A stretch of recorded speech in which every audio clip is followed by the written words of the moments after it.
primeiro ponto que eu queria trazer aqui é que, assim, o jogo foi ruim, o Flamengo jogou mal, ok, concordo muito com isso. Mas o que eu queria ressaltar de início, assim, é como o contexto muda a forma com que a qualidade com que o Flamengo joga uma partida de futebol. O que eu quero dizer com isso? Naquele momento em que o Flamengo estava numa fase excelente com o Renato, ganhando de todo mundo, atropelando todo mundo, a maioria dos jogos, o Flamengo saía na frente e se sentia confortável para baixar o bloco um pouquinho e sair nos contra-ataques. Era até o que a gente falava aqui, o Marcão falava, cara, a gente tá ganhando, tá goleando, mas eu não gosto disso, eu não gosto disso. Só que o contexto era muito favorável. Fui xingado muitas vezes, Peixe. É, Falar, ó, a gente tá ganhando no contra-ataque, eu não gosto dessa fudeu, não gosto desse jeito aí, não. Mas os caras, é maluco, estamos ganhando de 4-5-0, quer o quê? Volta o Rogério Ceni então. Eu falo, galera, olha, pois é. e assim, gosto pessoal à parte, o time de fato estava funcionando dentro daquele contexto. Nos últimos 2 jogos, o contexto foi o oposto. O Flamengo saiu perdendo. Contra o Atlético Paranaense, o primeiro gol, o gol do pênalti, sai aos 8 minutos. Contra o Fluminense, que foi no jogo anterior, o gol do Fluminense sai aos 15 minutos. Então, nos 2 jogos, o Flamengo teve um contexto completamente desfavorável. E aí o Flamengo se mostrou um time absolutamente incompetente para jogar dentro desse tipo de contexto. E esse é o maior problema para mim, tá? Eu vou falar aqui sobre a marcação do Atlético, que realmente foi muito organizada, foi muito boa. Agora, quando você vem falando de 3 jogos seguidos, contra Cuiabá, contra Fluminense e contra Atlético Paranaense, que as defesas do adversário foram muito organizadas e se jogaram muito bem, e de fato jogaram, mas 3 jogos seguidos, todo mundo joga bem defensivamente contra o Flamengo. Será que também não há um problema ofensivo do Flamengo? Eu acho que é um pouco dos dois. Então, assim, eu só queria falar em relação ao contexto, porque para mim o gol cedo condiciona muito o jogo, muda o contexto, deixa o contexto completamente desfavorável para o Flamengo, e aí é onde a gente viu o show de horrores que foi o que aconteceu ontem. Bom, vamos começar falando então de como o Atlético marcou o Flamengo, como eles se organizaram para fazer essa marcação e por que o Flamengo teve dificuldade. O Flamengo, antes disso, relembrando, o Flamengo entrou na mesma formação, 4-2-3-1, e isso até o primeiro gol, tá? Andrés de camisa 10, Bruno Henrique na esquerda, Everton Ribeiro na direita e Gabigol tô falando até o primeiro gol porque teve uma mudança depois, eu vou falar o que aconteceu. Então o Atlético veio com a mesma formação, exatamente os mesmos 11 titulares que jogaram lá em Curitiba. E o Atlético marcava dessa maneira aqui. Eram 5-2-3, né? Que com os 3 atacantes aqui na frente, Nicão na direita, Kaiser por dentro, Terãs na esquerda, os 2 volantes por dentro, Cittadini e o Eric, e a linha de 5, os 3 zagueiros, os 2 alas. Tá? E o que acontecia nesse sistema de marcação do Atlético?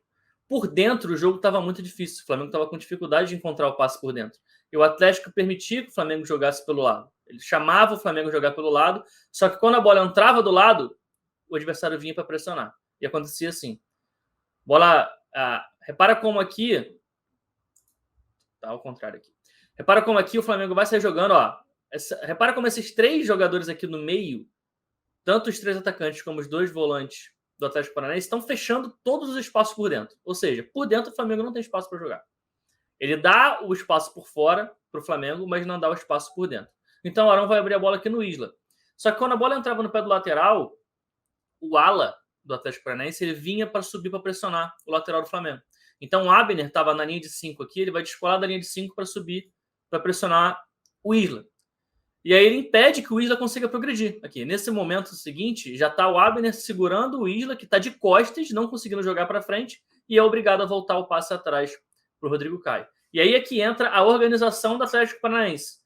Porque o Isla tocou para trás, imediatamente o Abner já vira de costas e volta para recompor a linha de 5 e fecha a linha de 5 de novo. Assim, em poucos segundos. Então, esse comprometimento do Atlético Paranaense foi bem interessante. E aí o Flamengo gira a bola para o outro lado e acontece a mesma coisa do outro lado, a mesma dinâmica. A bola entra no Felipe Luiz, o Felipe Luiz é marcado pelo Marcinho, o Marcinho sobe em cima dele. A bola vai lá no Felipe Luiz, o Marcinho sai para marcar o Felipe Luiz. E aí eu até tento, o Felipe Luiz até tenta uma bola em profundidade aqui pro Bruno Henrique, mas como a linha é de 5, quando o ala saía, ainda sobravam 4 na linha. Então a linha ainda tinha uma largura boa. Então o zagueiro daquele lado podia cobrir as costas do ala. E foi exatamente o que aconteceu aqui, com o Pedro Henrique cobrindo a bola em profundidade pro Bruno Henrique. Esse ataque aqui do Flamengo não dá absolutamente nada. E aí sai o primeiro gol do Atlético Paranaense muito cedo. Eu até falava aqui, quando eu tava vendo o jogo, os primeiros 10 minutos não teve jogo, praticamente. Né? A bola não rolava, era uma coisa absurda, incrível, impressionante. O negócio estava me incomodando. Eu até falei com a minha esposa que estava vendo o jogo comigo. Eu falei, cara, se esse jogo não fosse do Flamengo, se eu não torcesse para esse time, eu já tinha parado de assistir esse jogo. Porque tava chato, tava insuportável. Mas enfim, saiu o primeiro gol do Atlético Paranaense. E tem algumas coisas para a gente comentar sobre esse gol, além da discussão se foi um erro do Léo Pereira que deu o passe no Diego, ou se foi um erro do Diego só que dominou mal e não conseguiu sair jogando. Para mim, respondendo essas duas polêmicas que tem rolado aí nas redes sociais.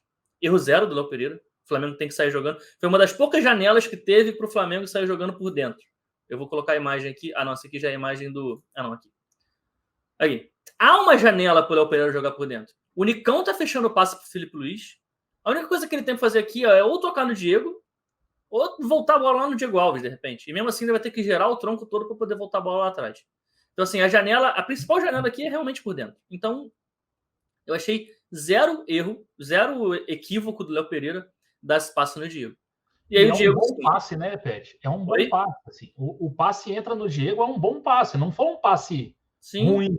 Assim, não foi um passe longe do Diego. Não é um passe alto. Não, é um passe de rasteiro normal. Né? Não, sim. Assim, o gramado estava muito ruim, tá? Então isso atrapalhou muito o time a jogar de primeira. O gramado estava uma porcaria. Agora, o Diego dominou mal, né? Tanto que, olha só, esse aqui é no momento em que sai o passe do Léo Pereira. Aqui é no momento em que o Diego perde a bola. Repara, ele tá no início da meia-lua e o domínio dele sai tão torto que ele, na hora que ele perde a bola, ele já tá do outro lado do campo, no campo de defesa. Então, assim, ele demorou muito tempo para conseguir ter a bola, entendeu? Ele domina a bola, escapole. Aí, quando ele vai tentar dar um passe, o Cittadini já chegou junto dele. E aí, tanto o Cittadini quanto o Eric jogaram muito bem, tá? Nesse aspecto. Então, eles estavam sempre chegando junto. Nunca deixava nem Diego, nem Arão, nem Andreas, ninguém receber de costas, Everton Ribeiro. Sempre chegando junto. Nunca deixava o cara chegar sozinho. Sempre impedindo que o cara girasse, jogasse de frente. Sempre deixando ele de costas pro gol. E aí, o Cittadini rouba a bola do Diego. Então, aqui, para mim, tem um erro de... Um problema técnico do Diego, né? De dominar a bola errada. Só que aí, a partir do momento em que o Diego perde a bola, o Cittadini coloca a bola em disputa aqui, a bola vai ficar aqui entre o Nicão e o Felipe Luiz. E aí é que vai começar o efeito cascata. O efeito cascata de um tendo que cobrir o outro e perdendo o duelo. Primeiro é o Felipe Luiz tentando vir para disputar essa bola, que fica no meio do caminho, com o Nicão. O Nicão ganha, o Felipe Luiz, nessa disputa aqui, o Nicão vai ganhar, o Felipe Luiz vai ficar para trás. Na sequência, o Léo Pereira vai cobrir o Felipe Luiz. Então, o Felipe Luiz já ficou para trás, vai o Léo Pereira para cobrir esse espaço aqui. O Léo Pereira deixa a bola passar. Na verdade, ele não deixa, né? O Cittadini entra nas costas dele, o passe entra em profundidade, mas o meu ponto aqui é o cara que foi cobrir o lateral, que já tinha perdido o duelo, também perdendo essa disputa aqui. Perdendo a bola passando dele. A partir do momento em que a bola passa do Léo, aí tem que sair o Rodrigo Caio. Então, assim, você viu como a linha de defesa foi toda se quebrando? Lateral esquerdo, zagueiro pela esquerda, zagueiro pela direita. E o Rodrigo Caio também se coloca na frente e o passe entra nas costas dele.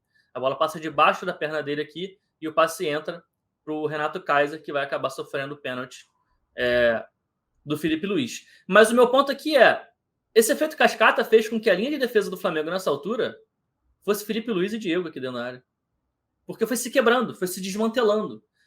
Subiu para pressionar, perdeu. Subiu para pressionar, perdeu. Subiu, perdeu. Subiu. Quando você viu, não tinha mais linha de defesa. A linha de defesa do Flamengo se quebrou completamente.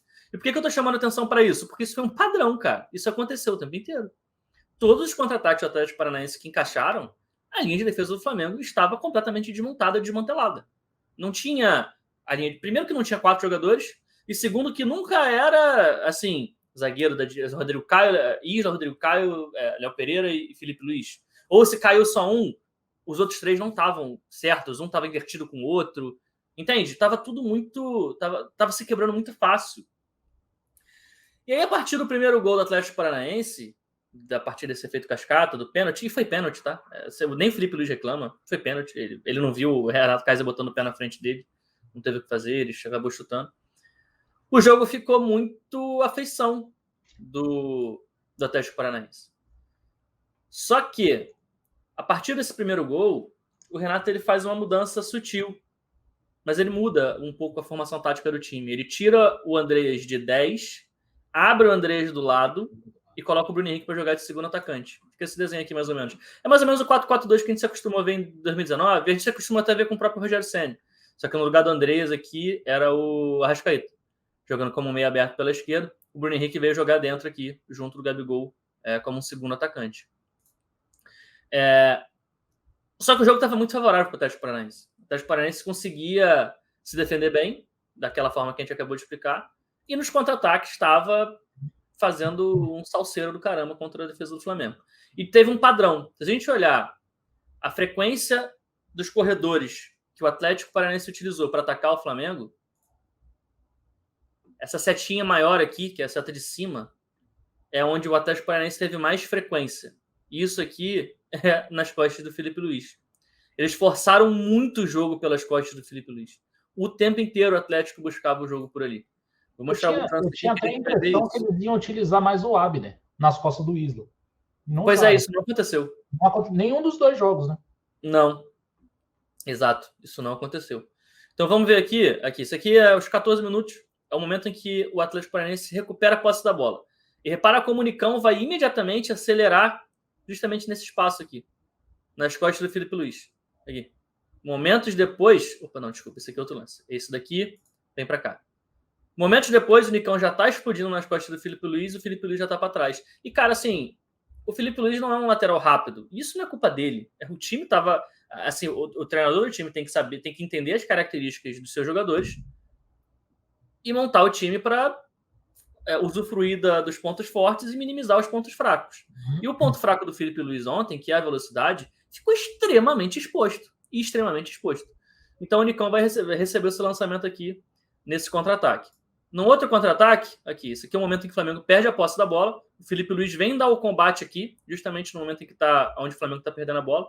E vai estar de novo o Nicão explodindo nas costas do Felipe Luiz. Então, em amarelo aqui está o Felipe Luiz e está o Nicão lá em cima, na tela, aqui do lado esquerdo, superior esquerdo, atacando as costas do Felipe Luiz. Essa bola nem entra nele, mas assim, é o padrão. Assim, o Atlético Paranaense tentando explorar aquele lado ali. Mais um lance aqui, momento em que o Atlético recupera a posse da bola. Vai sair um passe um pouco mais longo, dessa vez não vai ser para o Nicão, mas vai ser para o Renato Kaiser atacando o espaço nas costas do Felipe Luiz de novo. O Felipe Luiz está aqui em amarelo lá atrás de novo, tentando recuperar, voltar.